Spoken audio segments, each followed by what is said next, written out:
Mi nombre es Eberto Saldívar Quirós, y nunca pensé que a mis 63 años tendría que enfrentarme a mi propio hijo, Ulises.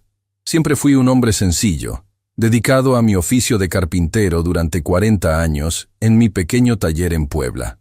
Ahora que estoy jubilado, disfruto de una vida tranquila con los ahorros que tanto esfuerzo me costó juntar.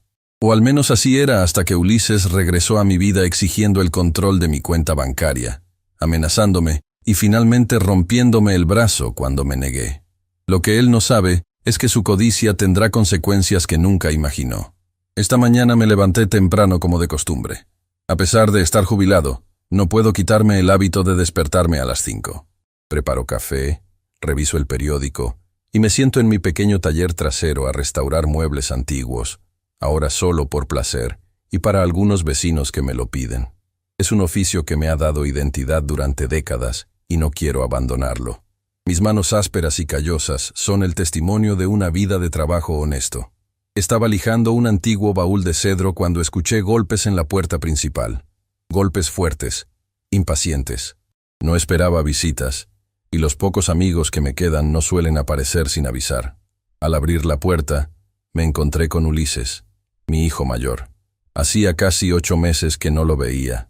Estaba más delgado, con ojeras profundas y una mirada nerviosa que conocía bien. «Papá, necesitamos hablar», dijo mientras entraba sin esperar invitación. Noté inmediatamente el olor a alcohol, aunque apenas eran las 9 de la mañana. Lo seguí hasta la sala, limpiándome el polvo de madera de las manos con un trapo viejo. Ulises se desplomó en el sillón, mirando alrededor como evaluando lo que veía. Su presencia llenó mi pequeña casa de una tensión familiar, una que siempre aparecía cuando él regresaba. «¿Cómo has estado, hijo? ¿Y Tadeo?», pregunté, intentando mantener la conversación en terreno seguro. Tadeo, mi nieto de 8 años, es la única razón por la que aún mantengo contacto con Ulises después de tantas decepciones. «Está con su madre. Escucha, no tengo tiempo para charlas. Estoy en problemas. Necesito dinero». Ya habíamos estado en esta situación demasiadas veces. Desde que Ulises cumplió 20 años, su vida ha sido una constante cadena de malas decisiones, trabajos abandonados y deudas. Intenté ayudarlo con su educación. Le ofrecí trabajo en mi taller. Incluso le compré un pequeño negocio que quebró en menos de un año. Nada funcionó. «¿Cuánto necesitas esta vez?», pregunté, sabiendo que cualquier cantidad sería insuficiente. «No es así de simple, papá. Ya no se trata de préstamos. Necesito acceso a tu cuenta, a tus ahorros». Me quedé inmóvil, sosteniendo aún el trapo entre mis dedos. En todos estos años de pedir dinero, nunca había llegado tan lejos. «¿Mi cuenta? ¿Por qué querrías acceso a mi cuenta? Tengo una oportunidad de negocio, algo grande, pero necesito capital. Sé que tienes ahorrado. Siempre has sido cuidadoso con el dinero». «Lo que tengo ahorrado es para mi vejez, Ulises, y para ayudar a Tadeo con sus estudios cuando sea mayor». Su rostro cambió, una expresión que he visto antes, cuando la frustración da paso a la ira. «¿Ayudar a Tadeo? ¿Y qué hay de ayudarme a mí ahora? Soy tu hijo. Y te he ayudado, muchas veces, pero esto es diferente. No puedo darte control sobre mis ahorros de toda la vida». Se levantó bruscamente, caminando por la sala como animal enjaulado. «No lo entiendes, no es opcional. Tengo gente esperando ese dinero». El miedo se instaló en mi estómago. «¿Qué gente, Ulises? ¿En qué te has metido esta vez?» «Negocios, papá, inversiones. Pero necesito ese dinero ahora. Podemos ir al banco hoy mismo y hacerme cotitular. Es sencillo». «No». La palabra salió firme, sin vacilación. «No voy a hacer eso. Si necesitas dinero para algo legítimo, podemos hablar de un préstamo, con condiciones claras. Pero no te daré control sobre mi cuenta». Su respiración se volvió más rápida, sus ojos más oscuros. Se acercó, invadiendo mi espacio. «No lo entiendes. No te estoy pidiendo permiso. Es mi dinero, Ulises. Dinero que gané trabajando honestamente durante 40 años. Dinero que deberías compartir con tu familia. ¿De qué te sirve guardarlo? ¿Para qué lo quieres? Estás viejo». Sus palabras dolieron más que cualquier golpe físico. Siempre había trabajado pensando en mi familia, incluso después de que su madre nos abandonara cuando él tenía 12 años. Sacrifiqué mucho para darle una vida digna. No voy a discutir esto. Mi respuesta es no. Si quieres puedo prestarte algo, pero No terminé la frase. Ulises agarró el jarrón que estaba sobre la mesa y lo arrojó contra la pared. El ruido del cristal rompiéndose retumbó en la pequeña sala. No quiero tus miserables préstamos. Quiero lo que me corresponde. Di un paso atrás, consciente de que la situación se estaba descontrolando. Será mejor que te vayas ahora, Ulises. Vuelve cuando estés más calmado.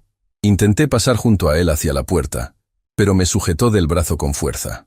No voy a ninguna parte sin una respuesta diferente. Ya te di mi respuesta. Suéltame. Su agarre se hizo más fuerte. Intenté liberarme, pero a mis 63 años no tengo la fuerza para enfrentarme a un hombre de 38. La lucha fue breve. Me empujó con violencia y caí torpemente, extendiendo mi brazo derecho para amortiguar la caída. El dolor fue inmediato y cegador. Supe que algo se había roto antes incluso de escuchar el chasquido. Me quedé en el suelo, jadeando por el dolor, sosteniendo mi brazo contra el pecho. Ulises se quedó inmóvil por un momento, como sorprendido por lo que acababa de hacer. Luego vi algo en sus ojos que me heló la sangre. No era arrepentimiento, sino cálculo. Esto podría haber sido más fácil, dijo con voz fría. Piénsalo mientras te recuperas. Volveré en unos días y espero una respuesta diferente. Si no cooperas, quizás el próximo accidente sea peor. Salió de la casa, dejándome en el suelo con un brazo roto y el corazón destrozado. No podía creer que mi propio hijo me hubiera hecho esto, que me amenazara por dinero. El dolor físico era intenso, pero nada comparado con el dolor de la traición. Como pude, me incorporé y busqué el teléfono. Llamé a Jacinto, mi amigo de toda la vida, y dueño del taller mecánico a 3 calles de mi casa. Vino en menos de 10 minutos y me llevó al hospital. Durante el trayecto, le conté una versión modificada de lo sucedido, que me había caído arreglando una estantería. No estaba listo para admitir la verdad, para confesar que mi propio hijo me había agredido. En el hospital, confirmaron lo que ya sabía.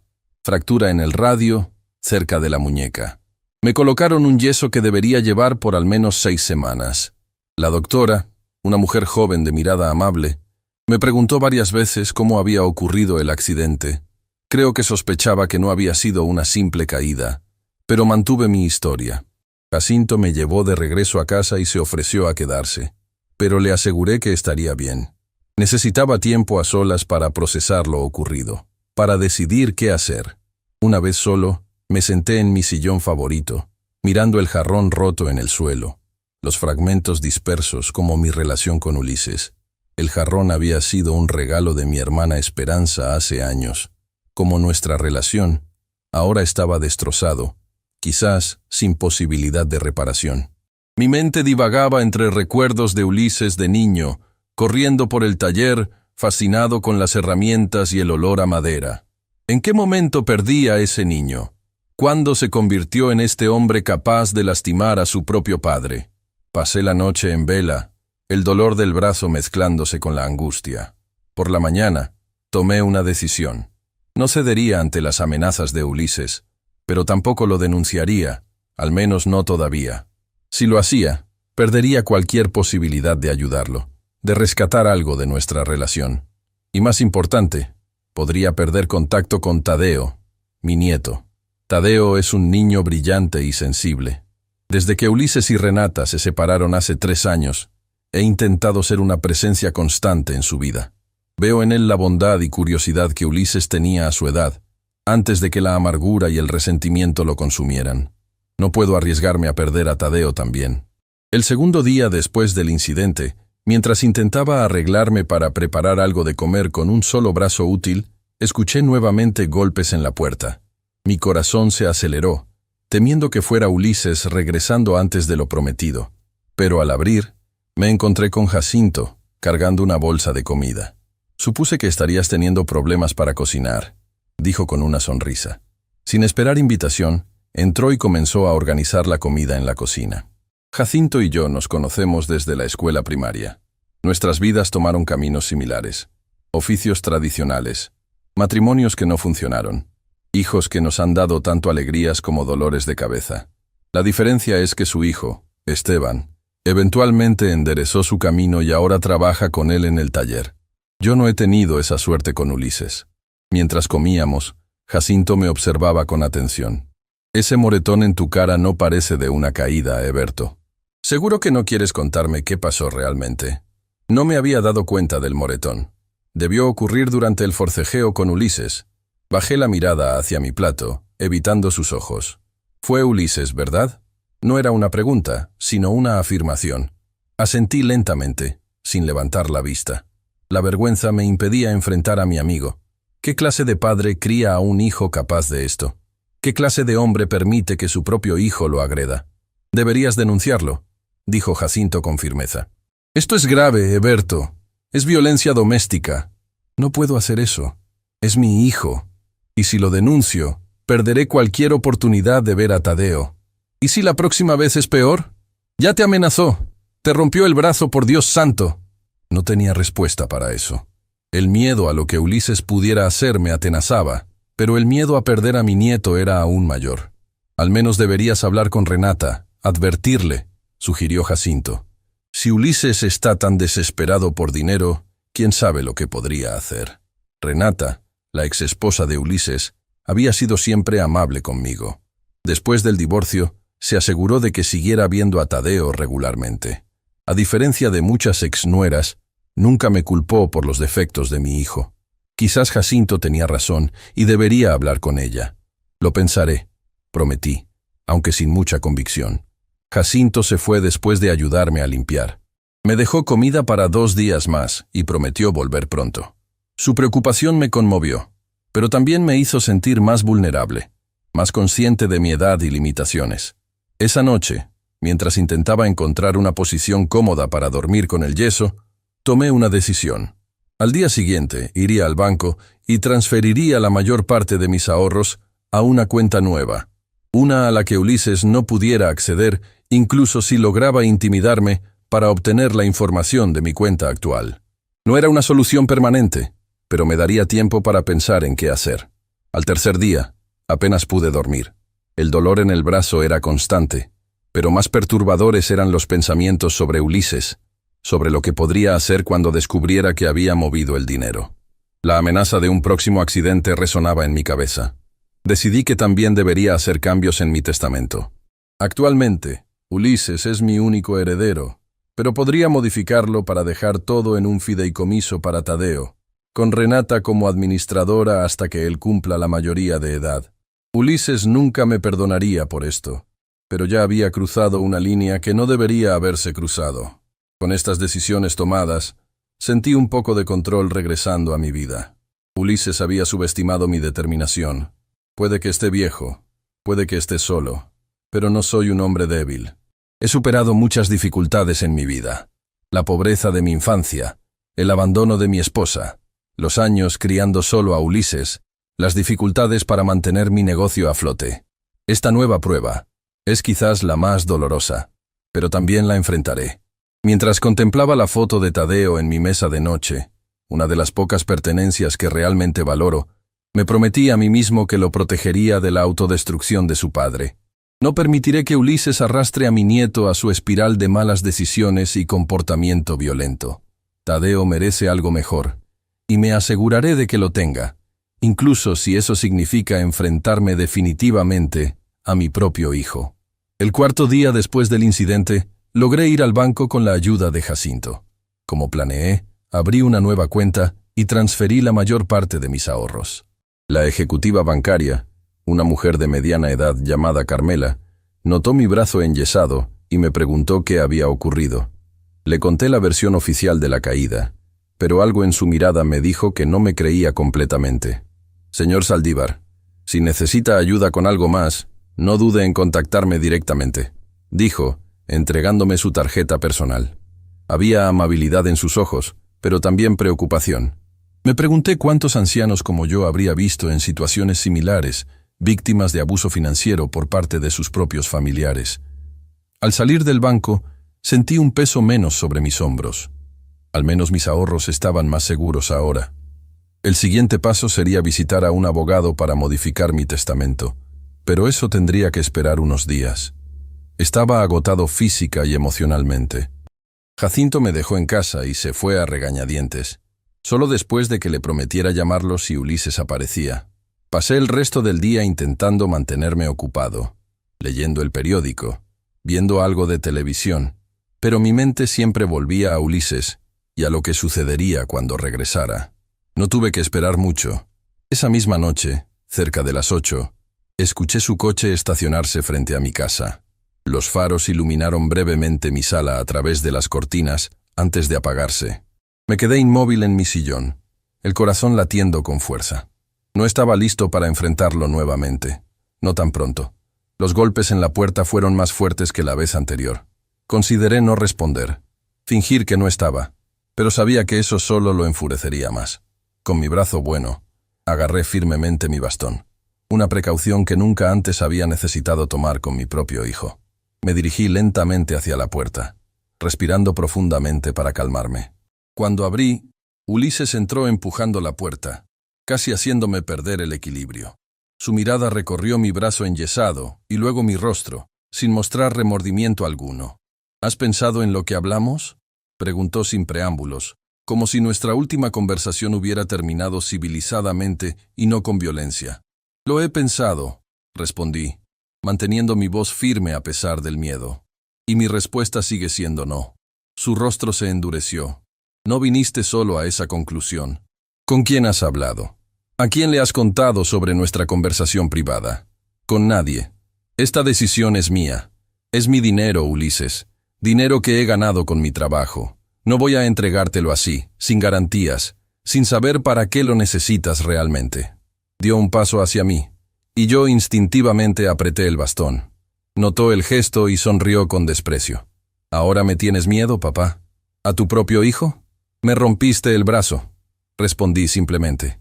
Y me amenazaste. Cualquier persona tendría miedo. Pareció considerar mis palabras por un momento.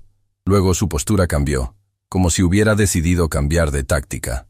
Se dejó caer en el sillón, pasándose una mano por el rostro en un gesto que pretendía mostrar arrepentimiento. Lo siento por eso. Me alteré. Sabes que nunca he sido bueno controlando mi temperamento, pero es que estoy desesperado, papá.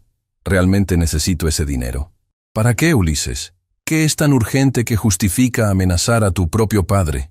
Dudó, como calculando cuánto revelar. Tengo deudas importantes, con gente que no acepta excusas. ¿Deudas de juego?, pregunté, aunque ya conocía la respuesta. El juego había sido el demonio de Ulises durante años, una adicción que había destruido su matrimonio y lo había llevado a situaciones cada vez peores. Asintió lentamente. Entre otras cosas. Pero esta vez es diferente. Esta gente no son los casinos, son personas peligrosas. El miedo en sus ojos parecía genuino, y por un momento sentí compasión por él. A pesar de todo, seguía siendo mi hijo, el niño que una vez sostuve en mis brazos. ¿Cuánto debes exactamente? Casi todo lo que tienes ahorrado, admitió, confirmando mis sospechas de que había investigado mis finanzas de alguna manera. Pero podría funcionar. Si me das el dinero, pago mis deudas, y luego trabajo para devolvértelo poco a poco. La misma promesa que había escuchado decenas de veces antes. Dinero que nunca volvía, planes que nunca se materializaban. No puedo hacerlo, Ulises, no esta vez. Puedo ayudarte a buscar ayuda profesional para tu adicción. Puedo... No estoy pidiendo tu maldita ayuda psicológica, gritó levantándose de nuevo. Necesito ese dinero, o voy a terminar muerto. Sus palabras quedaron suspendidas en el aire, pesadas, cargadas de desesperación. Por primera vez, consideré que quizás no estaba exagerando, que realmente su vida podría estar en peligro, pero entregar mis ahorros no solucionaría el problema subyacente. Sería como poner una bandita en una herida que necesita cirugía. Buscaremos otra solución, dije con toda la calma que pude reunir. Pero no voy a darte el control de mi cuenta bancaria. Su rostro se transformó nuevamente, la máscara de arrepentimiento cayendo para revelar la furia debajo. Ya he sido paciente contigo. Te di tiempo para reconsiderar. Pero veo que sigues siendo el mismo viejo terco y egoísta. Se acercó amenazante, y yo levanté el bastón en defensa. Pero antes de que pudiera hacer algo más, el sonido de un coche estacionándose afuera nos interrumpió. Por la ventana reconocí el vehículo de Jacinto. Ulises también miró hacia afuera y maldijo. «Esto no ha terminado», advirtió dirigiéndose a la puerta. Volveré cuando no tengas a tu guardaespaldas. Salió justo cuando Jacinto se acercaba a la entrada. Los vi intercambiar miradas hostiles, pero ninguno dijo nada. Ulises subió a su coche y se marchó con un chirrido de neumáticos. Jacinto entró, preocupación evidente en su rostro. ¿Estás bien? Pasaba por aquí y vi su coche. Tuve un mal presentimiento. Le agradecí con un nudo en la garganta. Si no hubiera aparecido, ¿qué habría hecho Ulises? La idea me aterrorizaba. «Debes denunciarlo, Heberto», insistió Jacinto. «Esto ya no se trata solo de dinero. Es tu seguridad». Sabía que tenía razón, pero algo dentro de mí seguía resistiéndose. A pesar de todo, Ulises es mi hijo. ¿Cómo podría yo, su padre, enviarlo a la cárcel? «Dame tiempo», pedí. «Necesito pensar. Necesito hablar con Renata sobre Tadeo». Jacinto asintió, comprensivo, pero no convencido. «Al menos no te quedes solo estos días. Ven a quedarte conmigo y Esteban». Consideré su oferta. Quedarme solo era peligroso, especialmente con Ulises tan desesperado. Pero irme significaría admitir que tengo miedo de mi propio hijo en mi propia casa. Una casa que construí con mis manos, donde cada rincón tiene mi trabajo y mis recuerdos. «Lo pensaré», respondí, sabiendo que probablemente no aceptaría. Esa noche, después de que Jacinto se fuera, revisé todas las cerraduras y coloqué una silla contra la puerta principal.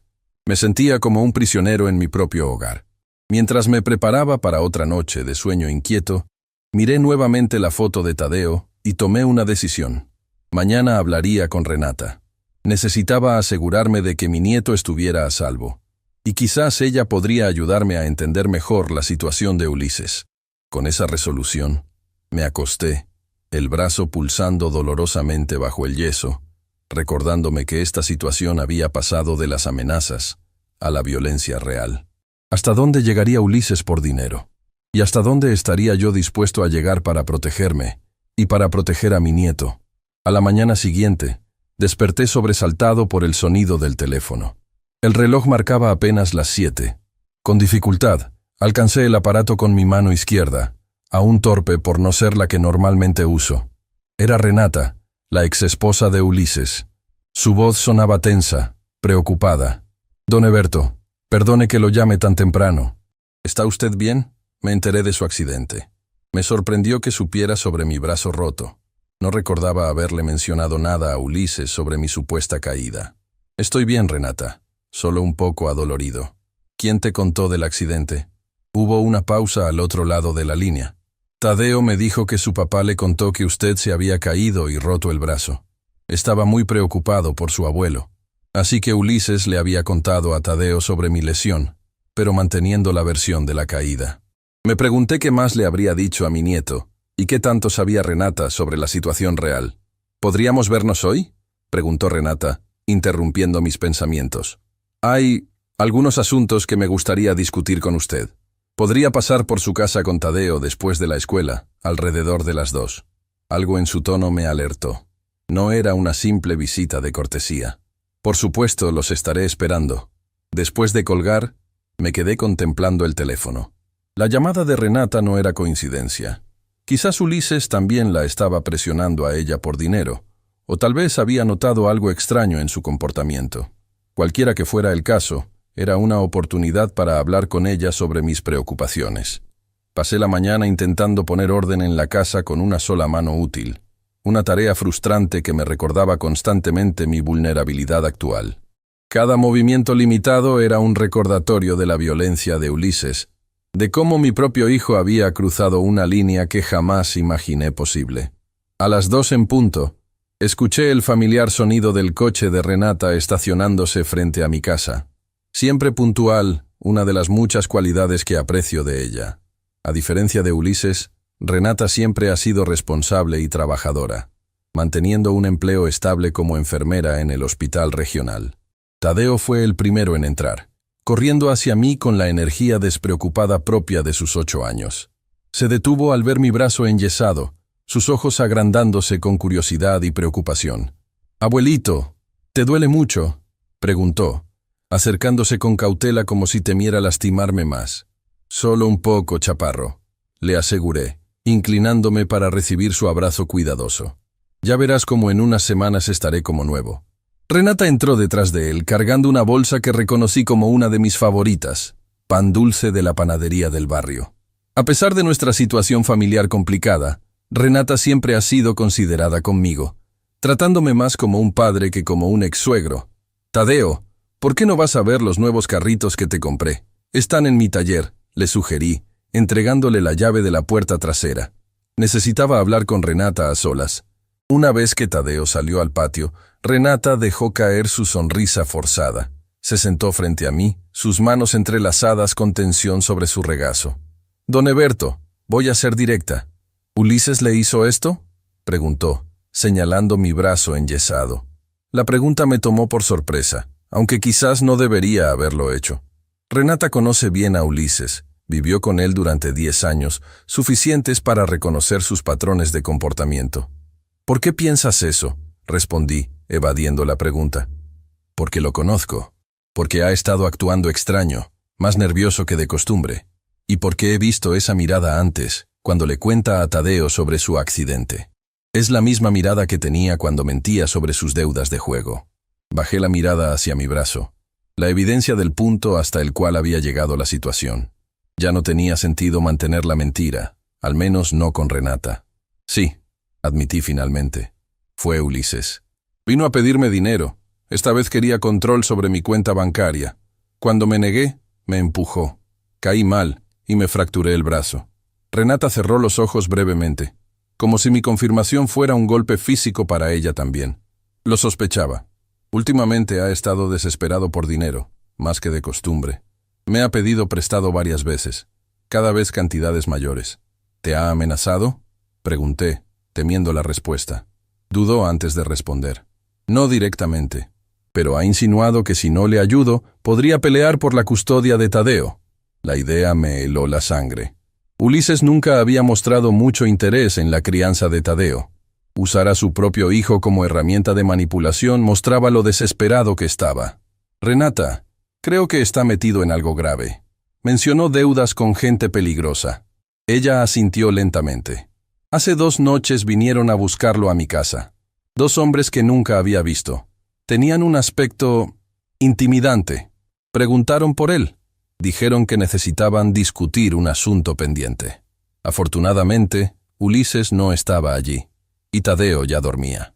La preocupación que sentía por mi hijo se mezcló con el miedo por la seguridad de Renata y Tadeo. Si los acreedores de Ulises habían ido a buscarle a casa de su ex esposa, la situación era aún peor de lo que imaginaba. «¿Has considerado denunciarlo?», preguntó Renata. «Por lo del brazo. Podría ser la única forma de que reciba ayuda. He estado pensándolo, pero temo las consecuencias para Tadeo. Y para ser honesto, una parte de mí sigue viéndolo como mi hijo, el niño que crié solo después de que su madre nos abandonara». Renata extendió su mano, colocándola sobre la mía en un gesto de comprensión. «Lo entiendo. Yo sentí lo mismo durante años, justificando su comportamiento, esperando que cambiara. Pero, don Eberto, la gente con la que está involucrado ahora, no son simples acreedores de un casino. Son peligrosos. ¿Cómo lo sabes?». Sus ojos se desviaron hacia la puerta por donde había salido Tadeo, asegurándose de que seguía fuera. «Porque encontré algo en su coche la última vez que vino a ver a Tadeo. Una pistola». La revelación me dejó sin aliento. Ulises nunca había sido aficionado a las armas. De hecho, recuerdo cómo de niño incluso temía a los petardos en las fiestas. Que ahora llevara un arma indicaba un nivel de peligro que no había considerado. «¿Estás segura? ¿La viste claramente?». Estaba buscando el cuaderno de Tadeo que se había quedado en el coche. La encontré debajo del asiento del conductor, parcialmente cubierta pero definitivamente una pistola. No se lo mencioné a Ulises. Fingí no haber visto nada. Nos quedamos en silencio, el peso de esta nueva información asentándose entre nosotros. El sonido distante de Tadeo jugando en el taller contrastaba dolorosamente con la gravedad de nuestra conversación. «Don Eberto, he estado pensando, quizás deberíamos irnos por un tiempo. Tadeo y yo. Tengo una hermana en Querétaro. Podríamos quedarnos con ella unas semanas hasta que la situación se calme». La idea de que se fueran me entristecía, pero entendía su razonamiento. Si los problemas de Ulises eran tan graves como parecían, Mantener a Tadeo lejos era lo más sensato. Creo que es lo mejor, acordé con pesar. ¿Cuándo se irían? Este fin de semana. Ya pedí unos días en el hospital. Solo vine a decírselo y... dudó nuevamente. A pedirle que tenga cuidado. Si Ulises fue capaz de hacerle eso, dijo señalando mi brazo, no sabemos hasta dónde podría llegar. Sus palabras resonaron con mis propios temores. La escalada de violencia, de amenazas verbales a agresión física, sugería un camino peligroso. Hay algo más que deberías saber, dije, decidiendo compartir mis acciones recientes. He transferido casi todos mis ahorros a una nueva cuenta. Y estoy considerando cambiar mi testamento. Crear un fideicomiso para Tadeo. Renata asintió con aprobación. Es lo más prudente. Conozco a Ulises, no se detendrá fácilmente. Escuchamos a Tadeo acercarse, lo que nos obligó a cambiar abruptamente de tema. El resto de la visita transcurrió en un extraño contraste. Conversación ligera y risas con Tadeo, mientras Renata y yo intercambiábamos miradas cargadas de preocupación. Antes de marcharse, mientras Tadeo se despedía con un último abrazo, Renata me susurró: le llamaré cuando lleguemos a Querétaro. Por favor, considere hablar con la policía. Después de que se fueron, la casa se sintió repentinamente vacía y silenciosa. Demasiado silenciosa. El conocimiento de que Tadeo estaría lejos me provocaba sentimientos encontrados. Alivio por su seguridad, pero tristeza por la distancia. En los últimos años, sus visitas semanales se habían convertido en el punto brillante de mi existencia. Me senté en mi sillón, contemplando la situación. Las revelaciones de Renata habían confirmado mis peores temores. Ulises no solo estaba desesperado, sino potencialmente armado y relacionado con gente peligrosa. Ya no se trataba simplemente de proteger mis ahorros. Ahora era cuestión de seguridad física para todos nosotros. Decidí que era momento de buscar ayuda profesional. No solo un abogado para el testamento, sino también asesoramiento sobre cómo manejar la situación con Ulises. Tomé el teléfono y llamé a mi viejo amigo Jacinto. «Necesito que me acompañes mañana», le dije. «Voy a presentar una denuncia». Jacinto sonó aliviado. «Por fin entras en razón. Pasaré por ti a las 9». Esa noche fue particularmente difícil. Cada sonido me sobresaltaba, imaginando a Ulises regresando, esta vez quizás con el arma que Renata había visto. Coloqué la silla contra la puerta como ya se había vuelto mi costumbre, y pasé horas mirando al techo, recordando a Ulises de niño, preguntándome en qué momento el camino se había torcido tanto. A la mañana siguiente, Jacinto llegó puntual. Durante el trayecto a la comandancia, le conté sobre la visita de Renata y sus revelaciones, incluyendo lo del arma. «Esto es más serio de lo que pensábamos», comentó, su rostro reflejando preocupación. «Si está metido con el tipo de gente que imagino, todos ustedes podrían estar en peligro». En la comandancia, nos atendió el teniente Octavio Mondragón, un hombre de mediana edad con expresión seria pero amable. Escuchó mi relato con atención profesional, tomando notas y ocasionalmente haciendo preguntas para aclarar detalles. «¿Está seguro de que quiere presentar cargos contra su propio hijo, señor Saldívar?», preguntó cuando terminé mi relato. «No quiero», admití, «pero necesito protegerme y proteger a mi nieto y su madre. Mi hijo está fuera de control». El teniente Mondragón asintió comprensivamente. «Entiendo lo difícil que debe ser esto para usted. Haremos lo siguiente. Primero, documentaremos su lesión y tomaremos su declaración formal. Después, podemos solicitar una orden de restricción temporal mientras se investiga el caso». «¿Una orden de restricción sería suficiente?», preguntó Jacinto, vocalizando mi propia duda. «Si está tan desesperado como parece». «Es un primer paso necesario», explicó el teniente. «También asignaré patrullas para que pasen regularmente por su casa, señor Saldívar. Y le recomendaría que considere quedarse con algún familiar o amigo por un tiempo». El proceso fue largo y emocionalmente agotador. Tuve que relatar nuevamente todos los detalles del incidente, esta vez de manera oficial. Me tomaron fotografías del brazo enyesado y del moretón en mi rostro que ya comenzaba a desvanecerse. Firmé declaraciones y escuché recomendaciones de seguridad. Para cuando salimos de la comandancia, era ya media tarde. Me sentía física y emocionalmente drenado, pero también con cierto alivio. Había dado un paso que nunca imaginé tener que dar contra mi propio hijo, pero que se había vuelto necesario. Te quedarás conmigo unos días, declaró Jacinto mientras conducía de regreso. No era una pregunta sino una afirmación. Al menos hasta que se notifique la orden de restricción a Ulises y veamos cómo reacciona. Estaba demasiado cansado para discutir. Acepté su oferta con un simple asentimiento. Pasamos por mi casa para recoger algunas pertenencias. Ropa, medicamentos y la foto de Tadeo que siempre mantengo cerca. Mientras recogía mis cosas, miré alrededor de mi hogar con nostalgia. Nunca antes había tenido que huir de mi propia casa, ni siquiera durante los peores momentos tras el abandono de mi esposa. Al salir, noté un coche desconocido estacionado a media cuadra. 2 hombres estaban sentados dentro, aparentemente observando mi casa. Cuando notaron que los miraba, el conductor encendió el motor y se alejó lentamente. ¿Los conoces?, preguntó Jacinto, que también había notado el vehículo. No, respondí, sintiendo un escalofrío recorrer mi espalda. Pero tengo una idea de quiénes podrían ser. Esa noche, en la casa de Jacinto, dormí en su habitación de invitados. Su hijo Esteban, de unos 40 años, también estaba allí.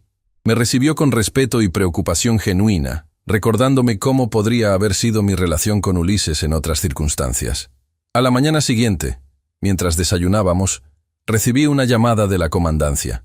Era el teniente Mondragón. Señor Saldívar, intentamos notificar a su hijo sobre la orden de restricción, pero no estaba en su domicilio registrado. ¿Tiene alguna idea de dónde podríamos encontrarlo?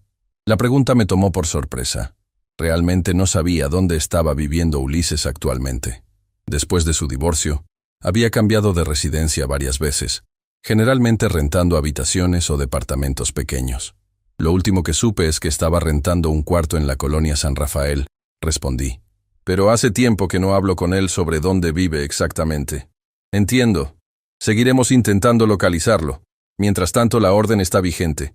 Si se acerca a usted, llame inmediatamente al número que le proporcioné.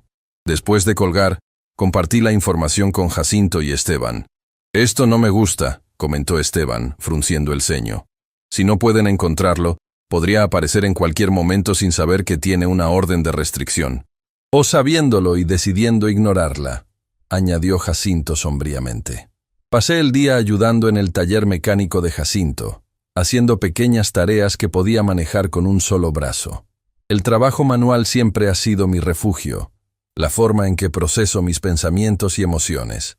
A pesar de mis limitaciones actuales, encontré cierto consuelo en la rutina de herramientas y el olor a aceite y metal. Por la tarde, recibí otra llamada, esta vez de Renata. Habían llegado bien a Querétaro y se estaban instalando en casa de su hermana. Tadeo estaba entusiasmado con el viaje, aunque extrañaba a su padre. La normalidad en su voz me tranquilizó momentáneamente. ¿Has sabido algo de Ulises?, preguntó, bajando la voz, probablemente para que Tadeo no escuchara. No directamente. Presenté una denuncia y solicité una orden de restricción, pero no han podido localizarlo para notificárselo. Hubo un silencio preocupado al otro lado de la línea. Tenga cuidado, don Eberto, y por favor manténgame informada. Lo haré. Cuida bien de Tadeo. Después de 3 días en casa de Jacinto, comenzaba a sentirme inquieto. No podía quedarme indefinidamente allí, dependiendo de la generosidad de mi amigo. Además, abandonar mi casa por mucho tiempo la dejaba vulnerable al vandalismo, o incluso a que Ulises decidiera visitarla en mi ausencia. El 4.º día, insistí en regresar, a pesar de las protestas de Jacinto. Al menos deja que Esteban se quede contigo unos días, propuso como compromiso. Acepté, agradecido por su preocupación, pero determinado a recuperar algo de independencia. Mi regreso a casa fue agridulce. Todo estaba exactamente como lo había dejado, pero algo se sentía diferente. La traición de Ulises había manchado de alguna manera la sensación de seguridad que siempre había asociado con mi hogar. Esteban se instaló en el sofá, convirtiendo la sala en una habitación improvisada. Su presencia era reconfortante, aunque me recordaba constantemente el motivo por el que necesitaba protección. Esa noche, mientras Esteban dormía, me quedé despierto repasando mentalmente los acontecimientos de la última semana. Mi vida había dado un giro dramático e inesperado. De ser un jubilado tranquilo disfrutando de sus nietos y su taller, había pasado a ser víctima de violencia doméstica, escondido en mi propia casa, temiendo a mi propio hijo. En algún momento, debí quedarme dormido en mi sillón, porque desperté sobresaltado por un ruido en la puerta trasera, la que da a mi taller. Miré el reloj, las 2:37 de la madrugada. «¿Esteban?», llamé en voz baja, pero no hubo respuesta. Me acerqué a la sala y vi que seguía profundamente dormido en el sofá. Otro ruido, esta vez más claro. Alguien intentaba forzar la cerradura de la puerta del taller. Mi corazón comenzó a latir aceleradamente. Desperté a Esteban con una mano en su hombro. «Alguien está intentando entrar por el taller», susurré. Esteban se despertó inmediatamente, alerta. Sin hacer ruido, tomó su teléfono y marcó a la policía, explicando la situación en voz baja. «Están en camino», me informó después de colgar. «Quédate aquí, iré a ver». «No», lo detuve. «Es mi casa. Iremos juntos». Armados únicamente con una linterna y un martillo que Esteban tomó de mi caja de herramientas, nos acercamos cautelosamente a la puerta que conecta la casa con el taller. Los ruidos habían cesado, pero sentíamos una presencia al otro lado. Con un movimiento rápido, Esteban abrió la puerta y encendió la linterna, iluminando el interior del taller. Al principio no vimos nada, pero luego, un movimiento entre las sombras llamó nuestra atención. La figura de un hombre se escabulló hacia la puerta exterior. «¡Alto!», gritó Esteban avanzando. «La policía viene en camino». El intruso se detuvo brevemente girándose hacia nosotros. En ese momento, la luz de la linterna iluminó su rostro y sentí que el mundo se detenía. Era Ulises. Su expresión era una mezcla de sorpresa y algo más oscuro, casi irreconocible en el hijo que había criado. Nuestras miradas se cruzaron por un instante y pude ver que algo fundamental había cambiado en él. Sus ojos estaban vacíos, como si la persona que conocía hubiera sido reemplazada por un extraño. «Ulises», comencé a decir, dando un paso hacia él. Su mano se movió rápidamente hacia su cintura, y con horror vi que sacaba lo que parecía ser la pistola que Renata había mencionado. La apuntó vacilante en nuestra dirección. «Atrás», ordenó, su voz temblorosa. «Solo vine por lo que me pertenece». «Baja eso, Ulises», dije, intentando que mi voz sonara firme a pesar del miedo que me atenazaba. «No necesitamos más problemas». «¿Problemas?», rió sin humor. «¿Sabes lo que es un problema? Tener a gente que te persigue para matarte porque les debes dinero. Eso es un problema. Podemos hablar de esto», ofrecí, dando otro paso cauteloso. «Encontrar una solución juntos». «No hay solución», respondió, su voz quebrándose. «A menos que me des ese dinero. Es la única forma». En ese momento, escuchamos sirenas acercándose. La expresión de Ulises cambió a una de pánico. «¿Llamaste a la policía?», preguntó, su voz elevándose con incredulidad y rabia. «¿Contra tu propio hijo?». «Ulises, por favor, baja el arma», supliqué. «No empeores las cosas. Deja que te ayudemos». Por un momento pareció considerar mis palabras. Vi un destello del niño que una vez fue, vulnerable y buscando orientación. Pero tan rápido como apareció, se desvaneció. «Ya es tarde para eso», murmuró, retrocediendo hacia la puerta trasera. «Esto no ha terminado». Antes de que pudiéramos reaccionar, salió corriendo hacia la noche. Esteban hizo ademán de seguirlo, pero lo detuve. «Es peligroso», le advertí. «Tiene un arma y está desesperado». Minutos después, 2 patrullas llegaron. Les explicamos lo sucedido, describiendo a Ulises y mencionando el arma. Iniciaron una búsqueda por el vecindario, pero tenía el presentimiento de que no lo encontrarían. Ulises conocía estos callejones desde niño. Si no quería ser encontrado, sabría cómo desaparecer. El teniente Mondragón llegó poco después. Escuchó nuestro relato con expresión grave. «Esto cambia las cosas», comentó. «Intento de allanamiento, portación de arma, amenazas. Son cargos serios, señor Saldívar. Ya no se trata solo de una orden de restricción». Asentí, el peso de la situación asentándose plenamente sobre mis hombros. Mi hijo ya no era simplemente un hombre con problemas financieros y de temperamento.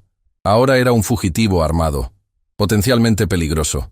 «Asignaré vigilancia permanente a su casa por los próximos días», continuó el teniente. «Y le sugiero nuevamente que considere alojarse en otro lugar temporalmente». «No», respondí con firmeza. «No voy a huir de mi propia casa. Además, ahora que sabe que estamos alertas, dudo que Ulises regrese pronto». El teniente Mondragón no parecía convencido, pero respetó mi decisión. Antes de marcharse, me entregó su tarjeta personal. Llame directamente a este número si ve a su hijo o si ocurre cualquier cosa sospechosa. No importa la hora. Después de que la policía se marchó, Esteban y yo nos quedamos despiertos el resto de la noche, procesando lo ocurrido. La imagen de Ulises empuñando un arma, apuntándola en mi dirección, se repetía en mi mente como una pesadilla recurrente. Nunca pensé que llegaríamos a esto, confesé a Esteban, mi voz quebrándose ligeramente. ¿En qué momento perdí a mi hijo tan completamente? Esteban, que tiene aproximadamente la misma edad que Ulises pero ha seguido un camino tan diferente, me miró con compasión. No es su culpa, don Eberto. Algunos toman malas decisiones a pesar de tener buenos padres. Sus palabras intentaban consolarme, pero el sentimiento de fracaso como padre era abrumador. Recordé las infinitas horas que pasé enseñando a Ulises en mi taller, intentando transmitirle no solo un oficio, sino valores, honestidad, trabajo duro, responsabilidad. En algún punto del camino, esas lecciones se perdieron. Al amanecer, llamé a Renata para informarle de lo sucedido. Escuchó en silencio, interrumpiendo solo para hacer alguna pregunta ocasional. «Gracias por avisarme», dijo finalmente. «Estaremos atentos por si intenta contactarnos. ¿Cómo está Tadeo?» «Bien. Extrañándolo a usted y preguntando por su papá. Le dije que estábamos de vacaciones, pero es un niño inteligente. Sabe que algo no está bien».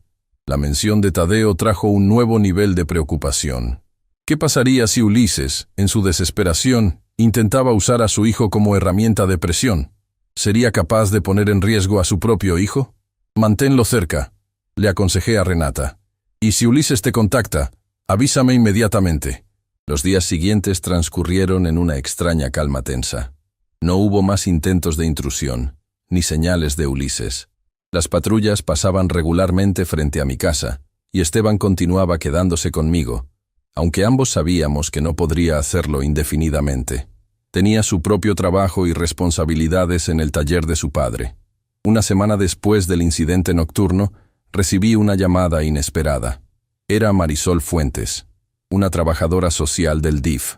Había sido contactada por el teniente Mondragón respecto a mi situación. «Señor Saldívar, me gustaría reunirme con usted para discutir opciones de apoyo», explicó. «Casos como el suyo son más comunes de lo que la gente piensa y existen recursos disponibles». Acordamos encontrarnos al día siguiente en mi casa. Cuando llegó, me sorprendió lo joven que era, probablemente de la edad de Ulises, pero con una presencia tranquilizadora y profesional. Durante nuestra conversación, Marisol me habló sobre programas de apoyo para adultos mayores víctimas de abuso, opciones legales más allá de las órdenes de restricción y recursos para personas con adicciones como la de Ulises. «El juego patológico es una enfermedad», explicó. «Su hijo necesita ayuda profesional, pero primero debe aceptar que tiene un problema, y eso generalmente ocurre cuando tocan fondo». «¿Y si ese fondo implica violencia?», pregunté, expresando mi mayor temor. «¿Y si lastima a alguien más antes de buscar ayuda?». «Por eso es importante mantener los límites que ha establecido», respondió con firmeza. «La denuncia, la orden de restricción, son pasos necesarios no solo para su protección, sino también para ayudar eventualmente a su hijo». Sus palabras tenían sentido, pero no disminuían la culpa y el dolor que sentía. Al final de nuestra reunión, Marisol me dejó varios folletos y su tarjeta personal. «Llámeme cuando lo necesite», ofreció. «Y recuerde que no está solo en esto». Después de que se marchó, me quedé contemplando los folletos sobre la mesa. Uno de ellos trataba específicamente sobre la ludopatía, cuando el juego deja de ser un juego. Las imágenes mostraban familias destrozadas, relaciones rotas, exactamente lo que había sucedido con la nuestra. Esteban regresó esa tarde con comida preparada por su madre. A sus 40 años, nunca se había casado, dedicando su vida al negocio familiar y al cuidado de sus padres. Otro ejemplo de cómo las vidas de los hijos pueden tomar caminos tan diferentes, incluso con crianzas similares. «Mi papá dice que puedo quedarme unos días más», me informó mientras comíamos. «Pero tendré que volver al taller a tiempo completo la próxima semana. Hay muchos carros esperando servicio». «Ya has hecho suficiente», le aseguré. «No puedes poner tu vida en pausa por mis problemas. Estaré bien». Pero esa noche, mientras intentaba dormir, me preguntaba si realmente estaría bien. La amenaza de Ulises seguía presente. Esto no ha terminado. Conociendo su terquedad, sabía que no se rendiría fácilmente, especialmente si estaba tan desesperado como parecía. Al día siguiente, recibí una llamada del banco. Era Carmela, la ejecutiva que me había atendido cuando transferí mis ahorros. Señor Saldívar, disculpe que lo moleste, pero ha ocurrido algo que creo que debe saber. Comenzó con tono preocupado. Un hombre se presentó ayer preguntando por su cuenta, diciendo ser su hijo y actuando como su cuidador. Mencionó que usted había sufrido un accidente y necesitaba acceso a sus fondos para pagar tratamientos médicos. Mi corazón se aceleró. Ulises estaba intentando acceder a mi dinero por otros medios. ¿Le dieron alguna información?, pregunté, temiendo la respuesta. Por supuesto que no, respondió, sonando casi ofendida ante la sugerencia. Tenemos protocolos estrictos. Pero insistió bastante. Incluso se puso agresivo cuando le dijimos que necesitaría su presencia y autorización. Le agradecí por avisarme, y le expliqué brevemente la situación, omitiendo los detalles más dolorosos, pero dejando claro que mi hijo no estaba autorizado para ninguna gestión en mi nombre. Colocaré una alerta en su cuenta, ofreció. Y si regresa, notificaremos inmediatamente a seguridad y a las autoridades. Después de colgar, llamé al teniente Mondragón para informarle sobre este nuevo intento de Ulises. Tomó nota de la información, prometiendo enviar oficiales al banco para revisar las grabaciones de seguridad. Esto nos ayudará a localizarlo, explicó. Si tenemos imágenes recientes, será más fácil para las patrullas identificarlo. Me sentía atrapado en una pesadilla interminable. Mi propio hijo, al que había criado con tanto esfuerzo y amor, ahora era buscado por la policía. Cada nuevo intento por su parte me confirmaba lo desesperado que estaba, y me preguntaba qué sería lo próximo que intentaría. Esa misma tarde, recibí otra llamada que me heló la sangre. Era Renata, su voz temblorosa y apenas audible. «Don Eberto», susurró, como si temiera ser escuchada. «Ulises está aquí en Querétaro. Vino a la casa de mi hermana». Me incorporé de golpe, toda somnolencia desvaneciéndose. «¿Están bien tú y Tadeo?» «Sí, por ahora. Está hablando con Tadeo en el patio. No sabe que lo estoy llamando». «¿Cómo los encontró?» «No lo sé. Tal vez siguió teniendo contacto con mi hermana, o quizás Tadeo le dijo algo por teléfono. Lo importante es que está aquí y parece diferente. Más calmado, pero de una manera inquietante». «Renata, escúchame bien», dije, intentando mantener la calma. «Llama a la policía inmediatamente. Tienen una orden para detenerlo». «No puedo hacer eso con Tadeo presente», objetó. «Vería a su padre siendo arrestado. Nunca superaría ese trauma». Entendía su preocupación, pero el riesgo era demasiado grande. «Renata, Ulises tiene un arma. No sabemos qué podría hacer en su estado actual». Hubo un silencio al otro lado de la línea. «Lo sé», admitió finalmente. La vi asomando bajo su chaqueta cuando llegó. El miedo me invadió completamente. Ulises, armado, cerca de Tadeo y Renata, en un estado mental impredecible, era el peor escenario posible. «Necesito que me prometas algo», continuó Renata. «Si algo me pasa, ¿cuidarás de Tadeo? ¿Te asegurarás de que esté bien?» «Renata, no hables así. Nada va a pasarte. Solo prométemelo», insistió. «Te lo prometo, pero llama a la policía, por favor. Si no quieres que Tadeo lo vea, encuentra una manera de alejarlo primero, pero no te pongas en riesgo». «Lo intentaré. Tengo que irme ahora. Están regresando». La llamada terminó abruptamente, dejándome con una sensación de impotencia absoluta. Estaba a cientos de kilómetros de distancia, incapaz de proteger a mi nieto y a su madre del peligro que mi propio hijo representaba. Inmediatamente llamé al teniente Mondragón, explicándole la situación con urgencia. Prometió contactar a las autoridades en Querétaro para que acudieran a la dirección que le proporcioné.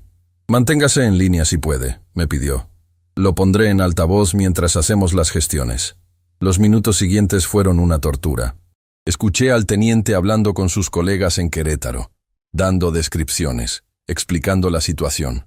La burocracia policial nunca me había parecido tan frustrantemente lenta. Finalmente, me informó que una patrulla se dirigía al domicilio. Deberían llegar en unos 10 minutos. ¿Ha tenido algún otro contacto con su exnuera? No, respondí, mi preocupación creciendo con cada minuto. Intenté llamarla de nuevo, pero no contesta. Mantenga la calma, señor Saldívar. Estamos haciendo todo lo posible. Pero la calma era imposible. Los escenarios más terribles se desarrollaban en mi mente. Ulises perdiendo el control, el arma disparándose, Tadeo presenciando violencia, o peor aún, siendo víctima de ella. Después de lo que pareció una eternidad, el teniente recibió información de sus colegas en Querétaro. Escuché solo su lado de la conversación, frases como ¿están seguros? ¿Y revisaron toda la casa? Que no me tranquilizaban en absoluto. Cuando finalmente me habló, su tono era cauteloso. Señor Saldívar, la policía llegó al domicilio. Encontraron a su exnuera y a su nieto, ambos a salvo. Sentí un alivio momentáneo. ¿Y Ulises? No estaba allí. Según la señora Mendoza, se marchó unos minutos antes de que llegara la policía. Parecía sospechar que algo ocurría. El alivio se mezcló con una nueva preocupación. Ulises seguía libre, probablemente más desesperado que nunca y potencialmente furioso por este nuevo engaño. La policía de Querétaro ha asignado protección a su exnuera y su nieto, continuó el teniente, y están buscando a su hijo en la zona. Pero si regresó a Puebla, podría venir a buscarme. Completé su pensamiento. Precisamente. Aumentaremos la vigilancia en su domicilio, pero insisto en que considere alojarse en otro lugar temporalmente. Esta vez, acepté su consejo. La visita de Ulises a Querétaro indicaba una escalada en su desesperación. Si estaba dispuesto a viajar cientos de kilómetros para intimidar a Renata, no dudaría en volver a enfrentarme a mí. Llamé a Jacinto, explicándole la situación. Sin dudarlo, insistió en que me quedara con ellos nuevamente. Esta vez no acepto un no por respuesta, declaró. Esteban pasará a recogerte en media hora. Prepara lo necesario para varios días. Mientras empacaba algunas pertenencias básicas, me sentía como un fugitivo en mi propia vida. Siempre había sido un hombre independiente, orgulloso de mi capacidad para valerme por mí mismo incluso en la vejez. Ahora dependía de la protección de amigos y autoridades, huyendo de mi propio hijo. Esteban llegó puntual y me ayudó con mi pequeña maleta. Antes de irnos, recorrí mi casa una última vez, preguntándome cuándo podría regresar, si es que alguna vez podría hacerlo con tranquilidad. En casa de Jacinto, me asignaron nuevamente la habitación de invitados. Su esposa, Dolores, me recibió con la calidez y discreción que la caracterizaban, sin hacer preguntas incómodas, pero asegurándose de que tuviera todo lo necesario. Esa noche, pude hablar con Renata por teléfono, ya más calmada. Me contó con más detalle la visita de Ulises. Apareció sin avisar, como siempre. Tadeo estaba feliz de verlo, por supuesto. Ulises actuaba extrañamente normal. Jugó con Tadeo, le trajo un regalo, conversó sobre la escuela. Pero sus ojos estaban diferentes, como si estuviera ausente incluso mientras sonreía. ¿Te dijo algo cuando estuvieron solos? Preguntó por usted, por su brazo. Dijo que había sido un accidente, que usted había malinterpretado sus intenciones. Luego mencionó que necesitaba dinero urgentemente para pagar a ciertas personas. Cuando le dije que no tenía esa cantidad, sugirió que tal vez yo podría ayudarlo a convencerlo a usted. El patrón era consistente. Ulises, buscando acceso a mi dinero por cualquier medio necesario, manipulando a quienes lo rodeaban.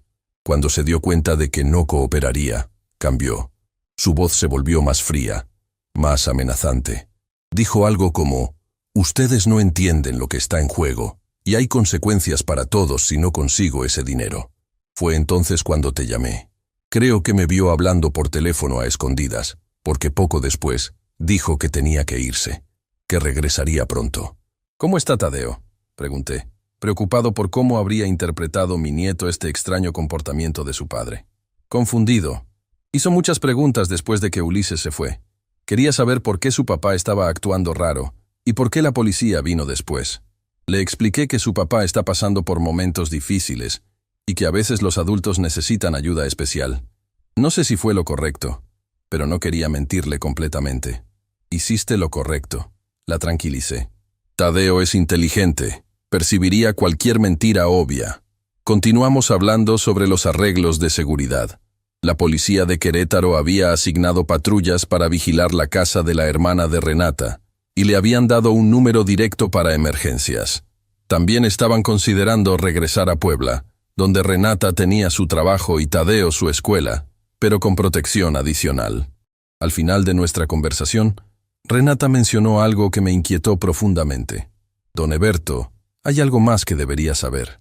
Cuando Ulises estaba jugando con Tadeo en el patio, lo escuché preguntarle sobre su casa, sobre si usted había cambiado las cerraduras o si tenía a alguien quedándose con usted. Estaba intentando obtener información a través de Tadeo. La idea de que Ulises usara a su propio hijo para recabar información me enfermó. Era un nuevo nivel de manipulación que mostraba cuán lejos estaba dispuesto a llegar. Los días siguientes transcurrieron en una tensa espera. Permanecí en casa de Jacinto, saliendo solo para visitas necesarias como mi cita con el médico para revisar mi brazo, siempre acompañado por Esteban o Jacinto. El teniente Mondragón me llamaba diariamente para informarme que no había señales de Ulises, lo cual, en lugar de tranquilizarme, aumentaba mi ansiedad. Su ausencia significaba que podría estar planeando algo.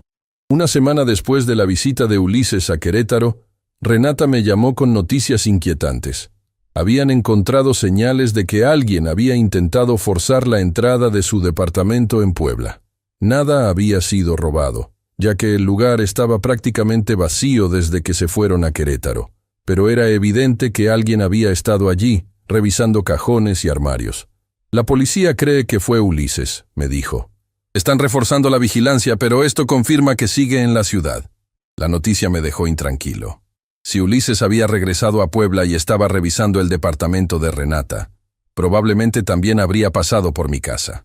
La idea de que pudiera estar vigilándonos, esperando una oportunidad, me robaba el sueño. Esa noche, mientras cenábamos en casa de Jacinto, tomé una decisión. No podía seguir viviendo así, escondiéndome, temiendo cada sombra, cada sonido. Necesitaba enfrentar la situación de manera más activa. «Voy a contactar a Ulises», anuncié. Jacinto dejó caer su tenedor, mirándome como si hubiera perdido la razón. «¿Estás loco? El hombre te rompió el brazo, te amenazó con un arma y ha estado acechando a tu familia. ¿Y quieres hablar con él?» «No directamente», aclaré. «A través del teniente Mondragón. Quiero ofrecerle un trato. Si se entrega voluntariamente y acepta tratamiento para su adicción, lo ayudaré con parte de sus deudas».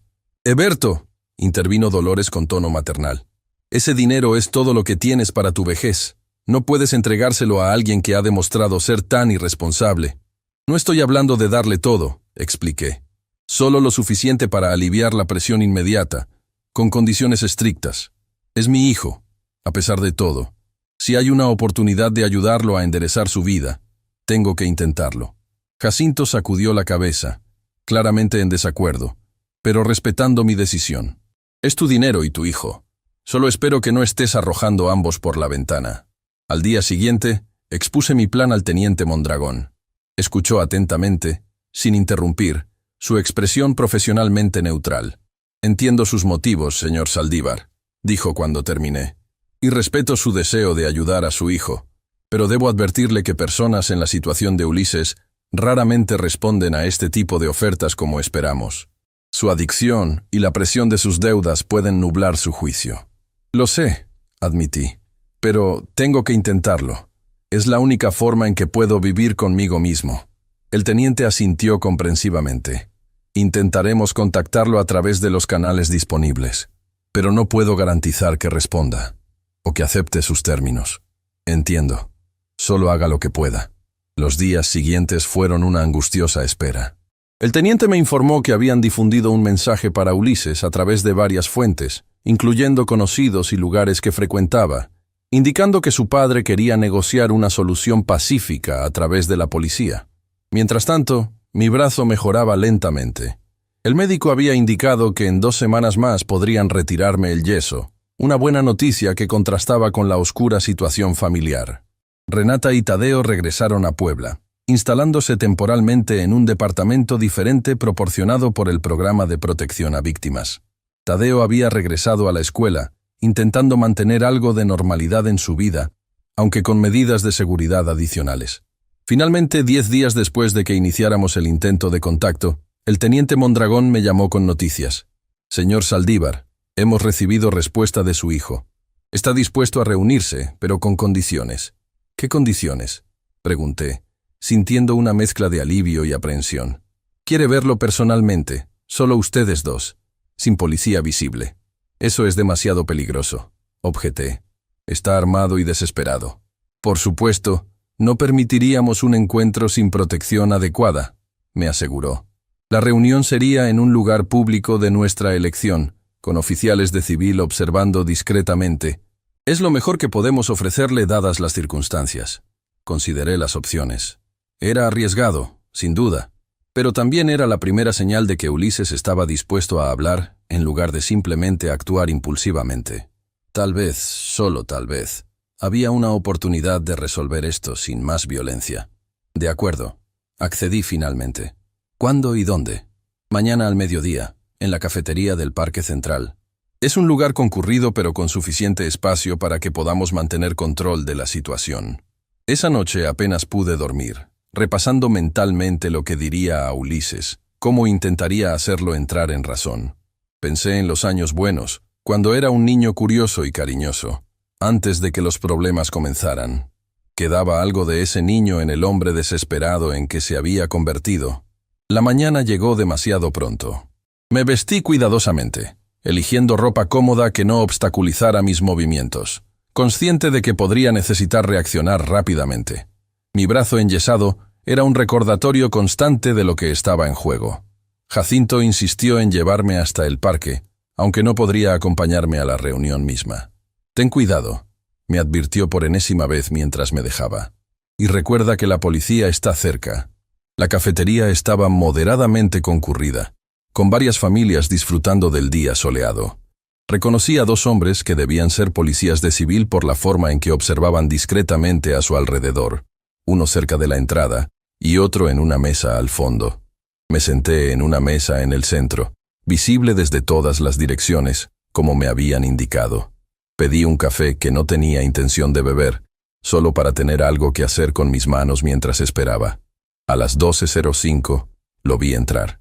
Ulises parecía más delgado que la última vez, con ojeras profundas y una expresión de alerta constante, como un animal acorralado. Escaneó el lugar rápidamente, probablemente intentando identificar a los policías antes de dirigirse hacia mí. Se sentó frente a mí sin saludar, sus ojos fijos en mi brazo enyesado por un momento antes de encontrarse con los míos. En ellos vi algo que no esperaba: miedo. No solo el miedo a ser arrestado, sino un miedo más profundo, más fundamental. «¿Viniste solo?», observó, su voz baja y tensa. «Como acordamos», respondí simplemente, aunque ambos sabemos que hay oficiales observando. Asintió levemente, una sonrisa sin humor curvando sus labios. «Por supuesto, mi propio padre haciendo tratos con la policía para atraparme». «No estoy intentando atraparte, Ulises. Estoy intentando ayudarte». «¿Ayudarme?», repitió con incredulidad. «¿Denunciándome? ¿Obteniendo una orden de restricción? ¿Escondiendo a Renata y Tadeo de mí?» «Todo eso fue consecuencia de tus acciones», respondí, manteniendo mi voz calmada a pesar de la tensión. «Me rompiste el brazo. Entraste a mi casa con un arma. ¿Qué esperabas que hiciera?» Su mirada se desvió momentáneamente, un destello de vergüenza atravesando su expresión antes de endurecerse nuevamente. «No pretendía lastimarte. Fue un accidente». «Un accidente que ocurrió porque me estabas amenazando por dinero», señalé. «Y luego continuaste con más amenazas, a mí, a Renata. Ese no es el comportamiento de alguien que lamenta un accidente». Ulises se inclinó hacia adelante, su voz bajando aún más. «No entiendes la situación en la que estoy. Esta gente no son personas con las que se pueda negociar o pedir más tiempo. O pagas, o sufres las consecuencias. Y no solo yo, sino todos los que me rodean. ¿Es por eso que has estado tan desesperado? ¿Te han amenazado?», asintió lentamente. «Ya han pasado de las amenazas. La semana pasada me dieron una paliza como advertencia. La próxima vez, dijeron que sería permanente. Por primera vez, noté los moretones semicurados en su rostro, parcialmente ocultos por una barba de varios días. La imagen de mi hijo siendo golpeado, independientemente de sus errores, me provocó una oleada de instinto protector paternal. «¿Cuánto debes exactamente?», pregunté. «Más de lo que puedo conseguir por mi cuenta», admitió. cerca de $500,000. La cantidad me impactó. Era una suma considerable, aproximadamente la mitad de mis ahorros de toda la vida, pero también era menos de lo que había temido, dado su nivel de desesperación. ¿Y si pagamos parte ahora, para ganar tiempo?, sugerí. Podría darte 200,000 con condiciones. Sus ojos se iluminaron con esperanza por primera vez, pero rápidamente se tornó escéptico. ¿Qué condiciones? Te entregas voluntariamente, aceptas tratamiento para tu adicción al juego, y trabajamos juntos con las autoridades para resolver el resto de tus deudas de manera legal. La expresión de Ulises se ensombreció. No puedo entregarme, tengo cargos pendientes. Iré a prisión.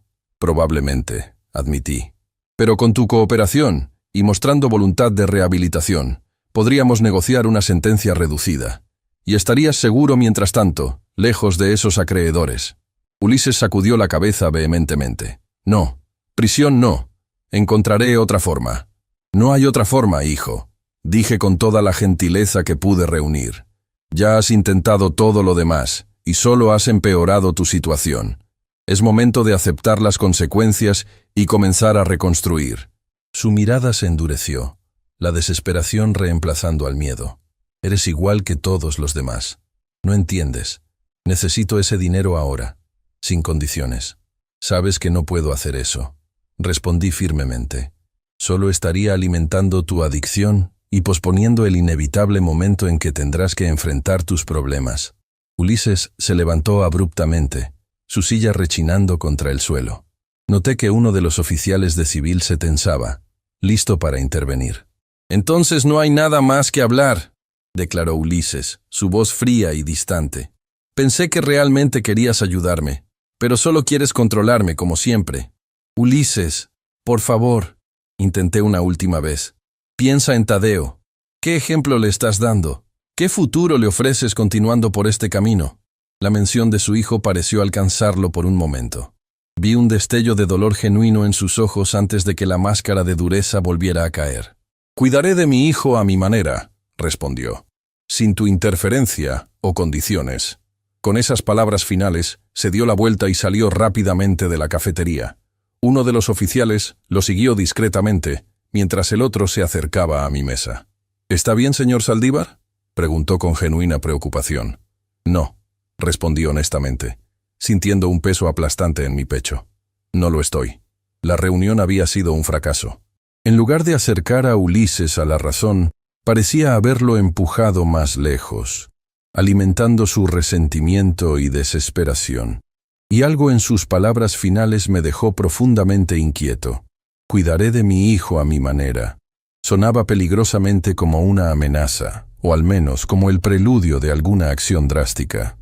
Mientras el oficial me escoltaba de regreso al coche donde Jacinto esperaba, no podía evitar preguntarme, ¿qué haría Ulises ahora que su último recurso aparente se había agotado? ¿Y quiénes serían las próximas víctimas de su desesperación? El fracaso de mi encuentro con Ulises me dejó profundamente perturbado. Durante el trayecto de regreso a casa de Jacinto, no pude dejar de pensar en la mirada de mi hijo, esa mezcla de desesperación y determinación que presagiaba algo terrible. Las últimas palabras que pronunció, «cuidaré de mi hijo a mi manera», seguían resonando en mi mente como una amenaza velada. Apenas llegamos, llamé al teniente Mondragón para compartir mis preocupaciones. Le expliqué mi temor de que Ulises pudiera intentar algo con Tadeo, quizás incluso llevárselo. «Entiendo su preocupación», respondió el teniente. «Reforzaremos la vigilancia en el nuevo domicilio de la señora Mendoza y en la escuela del niño. También alertaremos a la dirección escolar para que estén atentos a cualquier intento de Ulises de acercarse a Tadeo». A pesar de estas garantías, el miedo persistía. Conocía a mi hijo, su terquedad y su capacidad para actuar impulsivamente cuando se sentía acorralado. Decidí llamar a Renata para advertirle directamente. Le conté sobre nuestro encuentro, sin omitir detalles. Su silencio al otro lado de la línea solo amplificaba mi ansiedad. «No dejaré que se lleve a Tadeo», afirmó finalmente con una firmeza que nunca había escuchado en su voz. «Ya he hablado con la escuela. Saben que solo yo puedo recogerlo, y tienen fotos de Ulises con instrucciones de llamar inmediatamente a la policía si aparece». Sus palabras me tranquilizaron parcialmente, pero ambos sabíamos que Ulises podría buscar otros momentos, otros lugares. La vida no transcurre exclusivamente entre la casa y la escuela. Hay parques, tiendas, casas de amigos. Imposible vigilar cada espacio. Los días siguientes fueron una tortura de espera e incertidumbre. Permanecí en casa de Jacinto, siguiendo las recomendaciones policiales, aunque la inactividad me resultaba cada vez más difícil de soportar. Mi brazo mejoraba lentamente, pero la preocupación constante afectaba mi sueño y apetito. Al quinto día después de nuestro encuentro, recibí la llamada que tanto temía. Era Renata, su voz quebrada por el llanto. Don Eberto, Tadeo no está. Se lo llevó. El mundo pareció detenerse. Sentí un frío que empezaba en mi pecho y se extendía hasta mis extremidades. ¿Cuándo? ¿Cómo? Entre sollozos, Renata me explicó que Tadeo había ido a jugar a casa de un compañero de clase después de la escuela. Los padres del niño debían traerlo de regreso, pero cuando llamaron, dijeron que un hombre se había presentado como tío de Tadeo, mostrando una identificación y afirmando que venía en nombre de Renata para recogerlo antes. Sin sospechar nada, habían permitido que Tadeo se fuera con él. La policía ya está buscándolos, continuó Renata. Tienen la descripción del coche que usó, pero han pasado casi 3 horas y no hay rastro de ellos.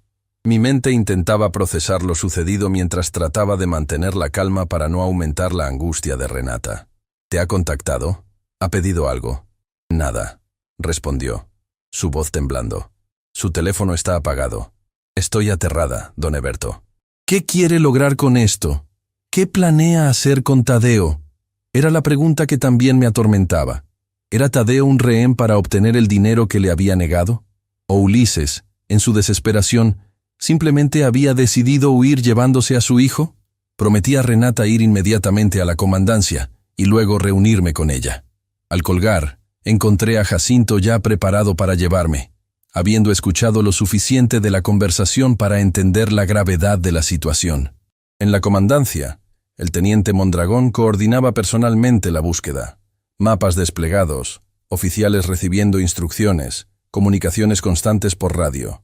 La maquinaria policial estaba en pleno funcionamiento, pero la expresión tensa del teniente no auguraba buenos resultados inmediatos. Hemos emitido una alerta Amber, me informó. Todos los cuerpos policiales del estado están alertados. También hemos notificado a las autoridades de estados vecinos, en caso de que intente cruzar fronteras estatales. ¿Han rastreado su teléfono? Lo intentamos, pero está apagado desde que tomó al niño. Lo último que pudimos ubicar fue cerca de la casa del compañero de Tadeo. Después de eso, nada. Dejé que el teniente continuara con su trabajo mientras me dirigía al nuevo departamento de Renata. La encontré rodeada de oficiales y trabajadores sociales, su rostro demacrado por el llanto y la preocupación. Al verme, corrió hacia mí, abrazándome como si yo fuera su último asidero a la esperanza. No había palabras de consuelo que pudieran aliviar su angustia, ni la mía.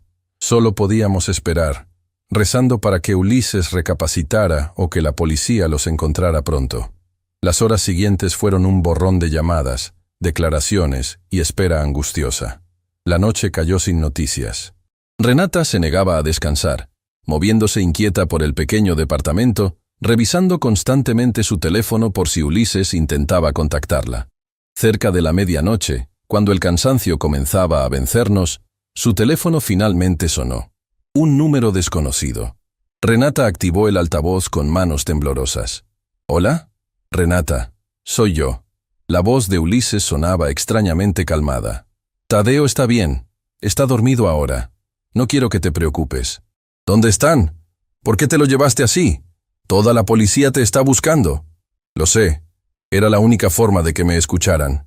Necesito que mi padre venga, solo, sin policía.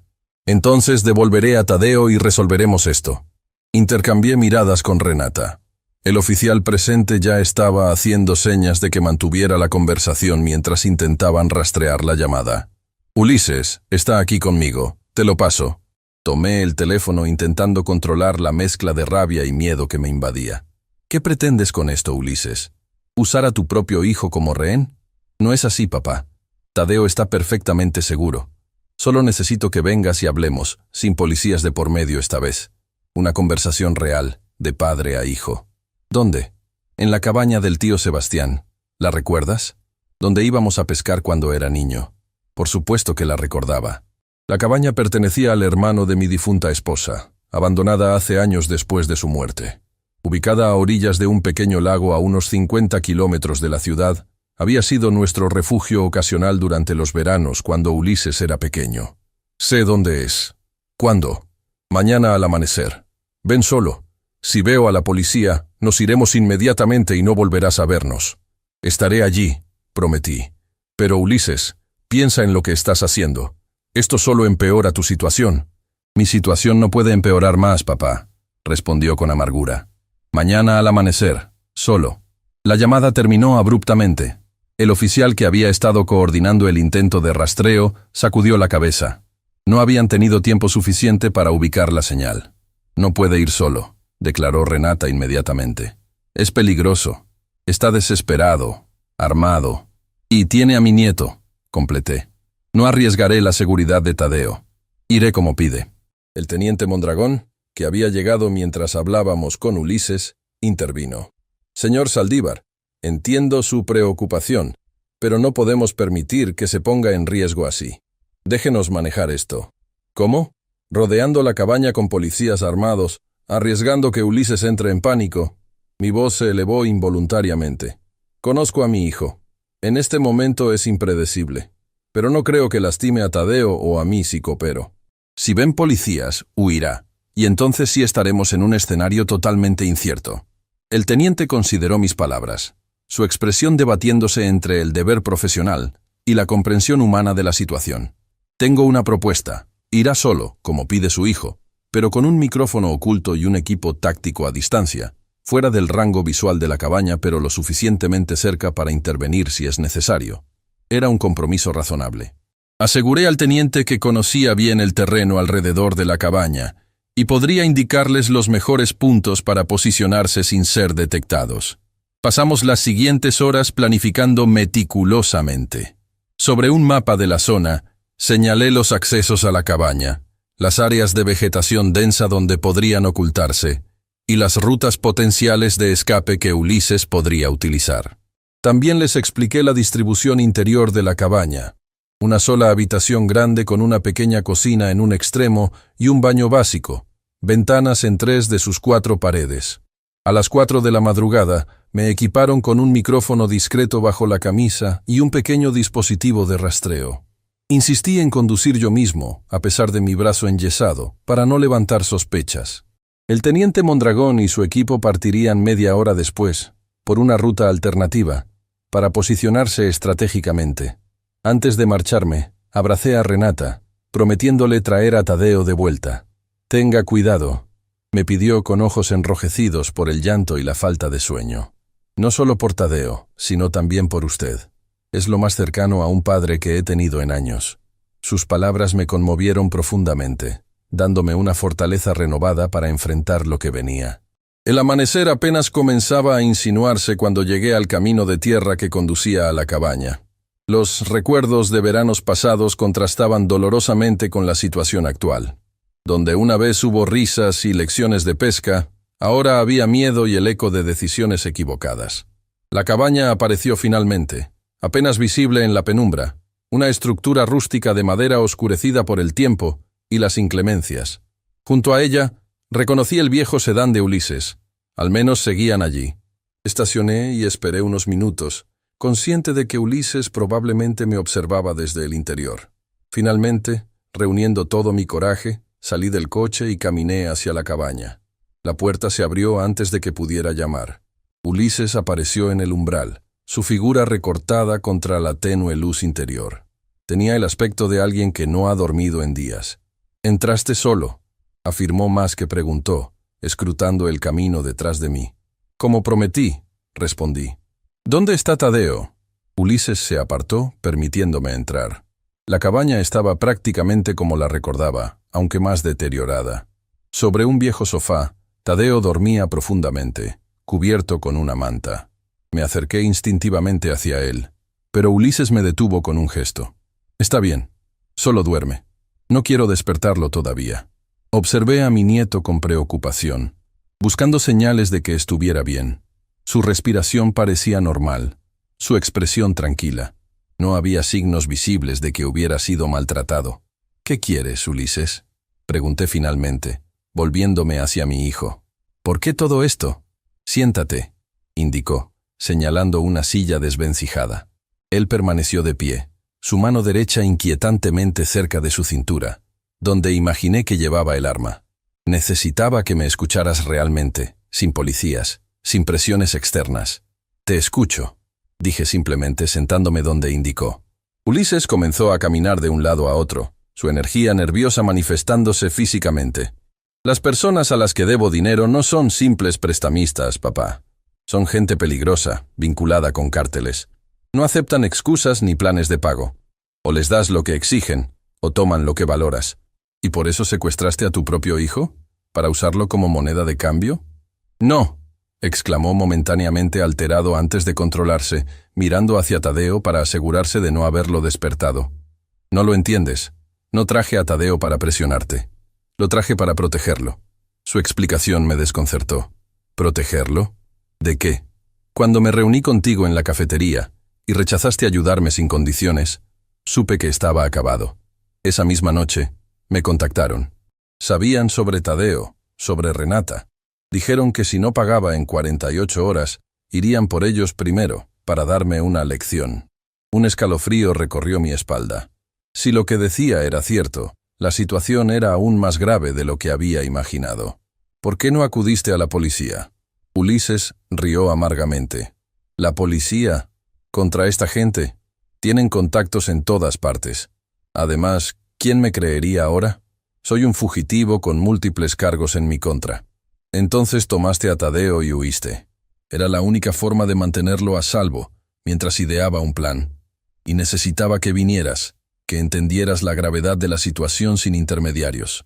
Miré nuevamente hacia Tadeo, que seguía durmiendo ajeno a todo. Si lo que Ulises decía era cierto, mi nieto había estado en peligro sin que lo supiéramos. Pero algo no encajaba completamente. Si realmente querías protegerlo, ¿por qué no se lo explicaste a Renata? ¿Por qué no buscaste ayuda de forma legítima? La expresión de Ulises se endureció. «Porque nadie me cree ya. Tú mismo lo has dicho muchas veces. He mentido demasiado. He roto demasiadas promesas. Necesitaba actuar rápido, y esta fue la única forma que encontré». Sus palabras contenían una dolorosa verdad. Años de engaños y manipulaciones habían erosionado cualquier credibilidad que pudiera tener, incluso cuando decía la verdad. «¿Y ahora qué?», pregunté. «¿Cuál es tu plan?». Ulises se acercó, sentándose frente a mí con una expresión que no le había visto en años, la de un hijo buscando genuinamente la ayuda de su padre. «Necesito ese dinero, papá. No para mí, sino para saldar esta deuda y asegurarme de que dejen en paz a mi familia. Después de eso, me entregaré voluntariamente. Aceptaré el tratamiento. Cumpliré la condena que sea necesaria. Pero primero necesito saber que Tadeo y Renata estarán a salvo». Quería creerle. Una parte de mí veía al niño que una vez crió, al hijo que en algún momento tuvo sueños y principios antes de que la adicción lo consumiera. Pero otra parte recordaba todas las promesas rotas, todas las oportunidades desperdiciadas. «¿Cómo sé que esta vez es diferente?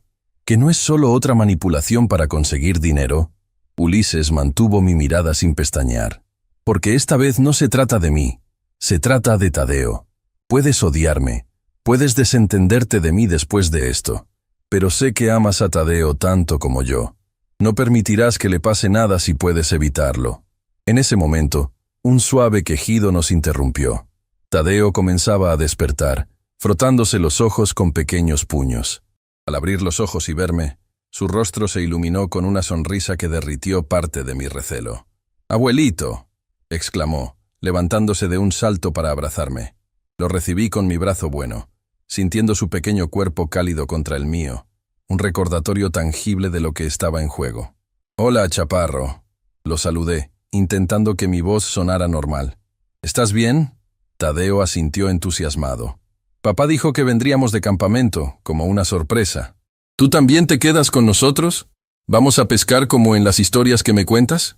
Su inocente entusiasmo contrastaba dolorosamente con la realidad de la situación. Miré a Ulises, que observaba la escena con una mezcla de amor y culpa. «Tadeo», intervino Ulises suavemente, «¿por qué no vas al baño a lavarte la cara mientras el abuelo y yo terminamos de hablar? Después desayunaremos todos juntos». Una vez que Tadeo desapareció en el pequeño baño, Ulises se volvió hacia mí con urgencia renovada. «No tenemos mucho tiempo. Necesito una respuesta, papá. ¿Me ayudarás a proteger a mi hijo?» La pregunta pendía entre nosotros, cargada de implicaciones. Sabía que el equipo táctico estaba escuchando, probablemente preparándose para intervenir. También sabía que mi respuesta definiría no solo el destino inmediato de Ulises, sino potencialmente la seguridad de Tadeo y Renata. En ese momento crítico, mientras evaluaba los riesgos y las opciones disponibles, noté algo que me heló la sangre. La mano de Ulises, que había estado cerca de su cintura todo el tiempo, finalmente reveló lo que ocultaba. No era un arma lo que aferraba con tanta aprensión. Era un detonador. El detonador en la mano de Ulises parecía sacado de una pesadilla. Un pequeño dispositivo negro con un botón rojo, tan simple y a la vez tan mortífero. Mi corazón se detuvo por un instante mientras procesaba las implicaciones. «¿Qué has hecho?», susurré, intentando que mi voz no traicionara el pánico que sentía. Ulises siguió mi mirada hasta el detonador y sonrió con amargura. «Seguro. Necesitaba tener un plan B».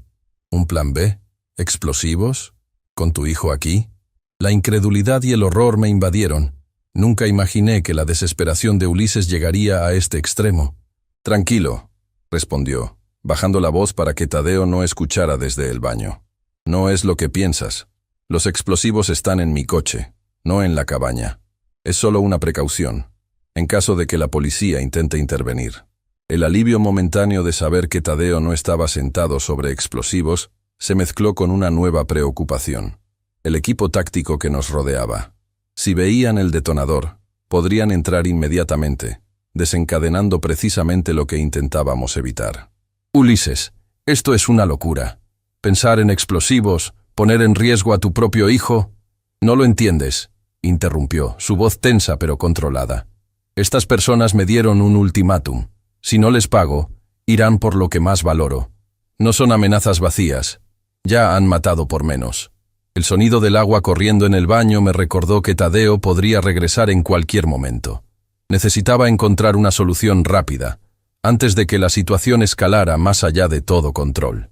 «Dame el detonador», pedí extendiendo mi mano izquierda. «Hablemos como personas civilizadas, sin amenazas».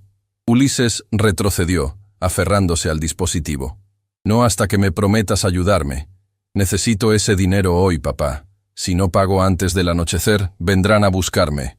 Y no dudarán en dañar a Tadeo o a Renata para darme una lección». Podía ver el miedo genuino en sus ojos, un temor que iba más allá de sus propias consecuencias. A pesar de todo, Ulises amaba a su hijo. Ese amor, aunque distorsionado por la desesperación y la adicción, seguía siendo real. «Te ayudaré», accedí finalmente, pero con condiciones. Primero, dame ese detonador. Segundo, devolvemos a Tadeo sano y salvo a su madre inmediatamente. Tercero, te entregas voluntariamente a las autoridades después de resolver este asunto con tus acreedores. Ulises evaluó mis palabras, buscando engaños o trampas. Finalmente, asintió lentamente. «De acuerdo, pero necesito garantías de que cumplirás tu parte. Mi palabra no es suficiente. Nunca te he fallado, Ulises. A diferencia de ti, siempre he cumplido mis promesas». Un destello de vergüenza cruzó su rostro, seguido de resignación. «Tienes razón. Siempre has sido un hombre de palabra». Con movimientos cautelosos, me extendió el detonador. Lo tomé rápidamente, asegurándome de no presionar accidentalmente el botón. Justo en ese momento, Tadeo salió del baño, su rostro fresco y sus ojos brillantes de anticipación por el supuesto día de campamento. «¿Ya vamos a desayunar?», preguntó, ajeno a la tensión que impregnaba el aire. «Pronto, chaparro», respondí, intentando que mi voz sonara normal, mientras ocultaba discretamente el detonador en mi bolsillo. «Pero primero tenemos que hacer un pequeño cambio de planes». La confusión apareció en su joven rostro. «¿No vamos a acampar?», Ulises intervino, arrodillándose para estar a la altura de Tadeo. «Ha surgido algo importante, campeón. Tenemos que regresar a la ciudad primero, pero te prometo que haremos ese campamento pronto. ¿De acuerdo? Tadeo asintió, aunque visiblemente decepcionado. Esa capacidad infantil de aceptar cambios de planes sin cuestionar demasiado era una bendición en este momento. «Vamos a recoger tus cosas», continuó Ulises, guiando a Tadeo hacia el sofá donde estaba su pequeña mochila. Aproveché ese momento para acercarme a la ventana más cercana y hacer una señal discreta, esperando que el equipo táctico entendiera que tenían que esperar, que la situación estaba bajo control por ahora. Mientras Tadeo empacaba sus pertenencias, hablé en voz baja con Ulises sobre los detalles prácticos. Iríamos primero al banco para retirar el dinero, luego a un lugar seguro donde pudiera entregar el pago a sus acreedores y finalmente devolver a Tadeo con Renata. Después de eso, te llevaré personalmente a la comandancia, concluí. Sin trucos, sin huidas. Es la única forma de comenzar a arreglar este desastre. Ulises asintió, su expresión una mezcla de resignación y alivio. Supongo que siempre supe que terminaría así. Solo quería proteger a Tadeo y a Renata antes. Salimos de la cabaña con cautela. Sabía que el equipo táctico nos observaba, probablemente confundidos por el cambio de planes que no habían podido escuchar en detalle.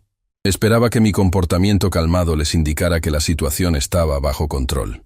Decidimos usar mi coche, dejando el de Ulises y los supuestos explosivos en la cabaña. Tadeo se sentó en el asiento trasero, emocionado por la aventura inesperada con su padre y su abuelo, completamente ajeno al peligro y la tensión que nos rodeaba. A medio camino hacia la ciudad, mi teléfono comenzó a sonar. Era el teniente Mondragón, sin duda preocupado por nuestros movimientos no planeados. «Necesito contestar», dije a Ulises, quien asintió tensamente. Expliqué brevemente la situación al teniente, asegurándole que Tadeo estaba a salvo y que habíamos llegado a un acuerdo. Le pedí que nos permitiera proceder según lo planeado, prometiendo mantenerlo informado en cada paso. «Esto es irregular, señor Saldívar», respondió con evidente preocupación. «No puedo autorizar que un sospechoso bajo investigación circule libremente por la ciudad. Entiendo su posición, teniente, pero le pido que confíe en mí. Si intervenimos ahora, podríamos poner en riesgo a personas inocentes. Hay explosivos involucrados». Esta última información cambió su tono inmediatamente. Después de un breve silencio, accedió a regañadientes, pero con condiciones estrictas. Nos seguirían discretamente y estarían preparados para intervenir al menor indicio de peligro. Mientras nos acercábamos a la ciudad, observé a Ulises por el rabillo del ojo. Su postura era tensa, sus ojos constantemente revisando los retrovisores en busca de patrullas o vehículos sospechosos. Pero había algo más en su expresión. Un cansancio profundo, como si finalmente hubiera aceptado que el juego había terminado. Nuestra primera parada fue en un restaurante de comida rápida para que Tadeo pudiera desayunar. Mientras comía felizmente sus hotcakes, Ulises y yo continuamos discutiendo los detalles en voz baja. «¿Quiénes son estas personas a las que debes dinero?», pregunté. «Necesito saber con quién estamos tratando». Ulises dudó antes de responder. «Se hacen llamar los halcones. Operan principalmente en el norte, pero han estado expandiéndose. Empezaron como prestamistas, pero ahora están involucrados en todo tipo de operaciones ilícitas». «¿Y cómo terminaste endeudado con ellos?». La vergüenza ensombreció su rostro. «Comencé perdiendo en los casinos habituales. Cuando ya nadie me prestaba, un amigo me presentó a estas personas. Las condiciones eran brutales, pero estaba desesperado. Pensé que podría ganar lo suficiente para pagar y salir, pero seguí perdiendo». O la historia familiar de la adicción. La ilusión de que la próxima apuesta lo arreglaría todo. El espiral descendente que solo se hacía más profundo con cada intento de escapar. Después del desayuno, nos dirigimos al banco. Ulises esperó en el coche con Tadeo mientras yo entraba solo. Sabía que las cámaras de seguridad lo identificarían inmediatamente, desencadenando una respuesta policial que complicaría nuestro plan. Carmela, la ejecutiva que me había atendido anteriormente, me reconoció de inmediato. Su expresión se tornó preocupada al ver mi semblante serio.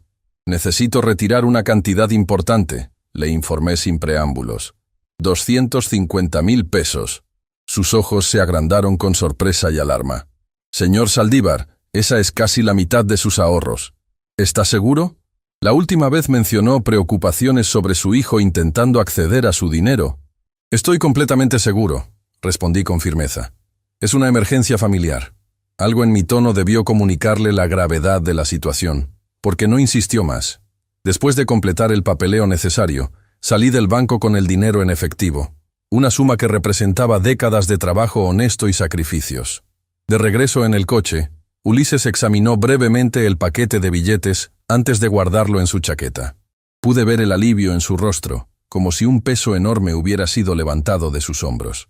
«Gracias, papá», murmuró. «Sé que no merezco tu ayuda después de todo lo que he hecho». No respondí. Mis sentimientos hacia él eran demasiado complicados en ese momento. Una mezcla de amor paternal, decepción, preocupación y sí, también ira por vernos a todos en esta situación imposible. Nuestra siguiente parada fue un parque comercial en las afueras de la ciudad. Según Ulises, había acordado encontrarse con un intermediario de los halcones allí, en un lugar público, pero lo suficientemente discreto para la transacción. «Esperen aquí», indicó Ulises, preparándose para salir del coche. «Será rápido». «No», objeté firmemente. «Tadeo se queda, pero yo voy contigo. Quiero ver a quién le estás entregando ese dinero».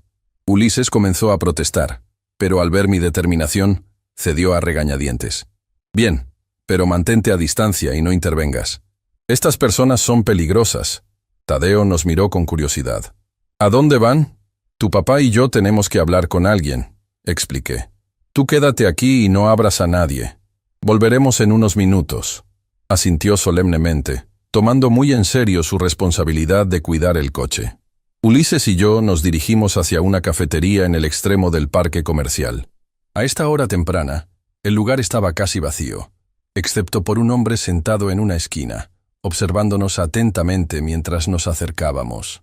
Era un individuo de aspecto común, lo que lo hacía aún más inquietante. No parecía un criminal estereotípico. Podría haber sido un oficinista o un profesor, pero sus ojos fríos y calculadores revelaban una dureza que solo se adquiere en ambientes violentos. «Solo tú», indicó a Ulises cuando nos acercamos a su mesa. «El viejo espera afuera». «Es mi padre», respondió Ulises. «Está conmigo en esto». El hombre me evaluó con una mirada penetrante antes de encogerse de hombros. «Como quieras. ¿Trajiste todo?» Ulises extrajo el paquete de billetes y lo deslizó sobre la mesa. El hombre lo tomó casualmente, como si recibir tales cantidades fuera una ocurrencia diaria para él. Probablemente lo era. «¿Esto cubre toda la deuda?», pregunté, incapaz de contenerme. El hombre me miró con sorpresa, como si un mueble de repente hubiera hablado. Luego sonrió sin humor. «No, anciano. Esto apenas cubre los intereses de un mes, pero es un buen comienzo». Mi corazón se hundió. Todo este sacrificio, el peligro, entregar mis ahorros, ¿y apenas cubría los intereses? La trampa en la que Ulises había caído era aún peor de lo que había imaginado. «Espera», intervine mientras el hombre guardaba el dinero. «Ese dinero es para saldar completamente la deuda de mi hijo, no para intereses». El hombre rió abiertamente esta vez. «Las condiciones las ponemos nosotros, viejo. Tu hijo lo sabía cuando aceptó el préstamo». Ulises parecía derrotado, evitando mi mirada. «Lo siento, papá. Es como él dice, las tasas son abusivas». Una furia fría me invadió. Años de disciplina como carpintero me habían enseñado a controlar mis emociones, a mantener las manos firmes incluso en momentos de frustración. Esa disciplina me permitió hablar con calma aparente. «Entonces no hay garantía de que dejen en paz a mi hijo y su familia, incluso después de este pago». El hombre se encogió de hombros nuevamente. «Los negocios son los negocios. Mientras siga pagando, no tendrá problemas». Era un círculo vicioso, diseñado precisamente para nunca terminar. Ulises estaría atrapado eternamente, y por extensión, todos nosotros. «Esto termina aquí», declaré con una firmeza que sorprendió incluso a mí mismo. «Mi hijo se entregará a las autoridades hoy mismo. Estará bajo protección policial. No podrán tocarlo». El hombre entrecerró los ojos, toda pretensión de civilidad desvaneciéndose. «Mala decisión, anciano, muy mala. Todavía está su hijo, la exesposa, quienes también estarán bajo protección», interrumpí. «Y si algo les sucede, si siquiera se acercan a ellos, La policía sabrá exactamente a quién buscar. Mientras pronunciaba estas palabras, noté movimiento en mi visión periférica. Dos hombres con la discreta pero inconfundible presencia de policías encubiertos se habían posicionado estratégicamente cerca de nuestra mesa. El teniente Mondragón había cumplido su palabra de seguirnos discretamente. El hombre también los notó. Su expresión cambió sutilmente, calculando sus opciones. Con un movimiento fluido, se levantó, el dinero ya asegurado en su chaqueta. «Esto no ha terminado», advirtió en voz baja. «Nadie se sale de negocios con nosotros». «Ya terminó», respondí con una calma que no sentía. «Y llévate ese dinero. Considéralo el último pago». El hombre nos lanzó una última mirada amenazante antes de dirigirse hacia la salida. Los policías encubiertos lo siguieron discretamente, probablemente para identificar su vehículo y posibles cómplices. Quedamos solos, Ulises y yo, el peso de lo ocurrido asentándose entre nosotros. «No tenías que hacer eso», murmuró Ulises. «Ahora nos perseguirán a todos». «Ya nos estaban persiguiendo», respondí.